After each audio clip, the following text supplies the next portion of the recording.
السلام علیکم ورحمۃ اللہ وبرکاتہ۔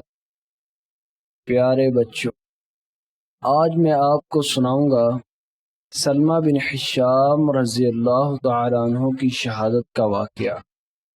رسول اللہ صلی اللہ علیہ وآلہ وسلم کے رحلت فرما جانے کے بعد سیدنا ابو بکر صدیق رضی اللہ تعالیٰ عنہ کے ہاتھ پر بیعت کر دی گئی۔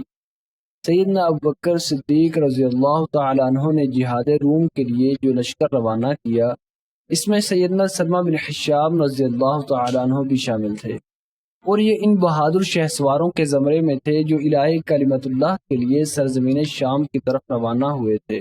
سلمہ بن حشام رضی اللہ تعالیٰ عنہ سرزمین شام کی جانب ایک مجاہد کے روپ میں روانہ ہوئے۔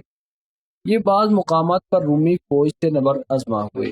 مقام مرج الصغر میں تو سلمہ بن حشام رضی اللہ تعالیٰ عنہ نے دشمن کے ساتھ خوب لڑائی لڑی اور اللہ تعالیٰ کے ساتھ کیا گیا وعدہ سچ کر دکھلایا، اور اس روز جام شہادت نوش کر کے شہداء کی صف میں شامل ہو گئے۔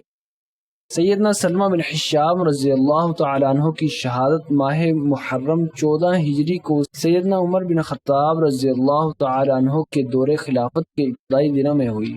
یہ رسول اللہ صلی اللہ علیہ وسلم کے ان بہادر شہسواروں میں سے تھے جن کے پاکیزہ خون سے شام کی زمین سیراب ہوئی، اور جو صرف اللہ کی رحمت کے امیدوار اور اس کے فضل و کرم کے متلاشی تھے۔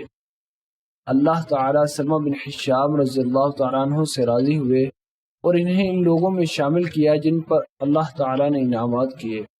اللہ تعالیٰ ہمیں بھی انہی کی جماعت میں قیامت کے روز اٹھائے، بلا شبہ وہ کریم بھی ہے اور حلیم بھی۔ آمین ثم آمین۔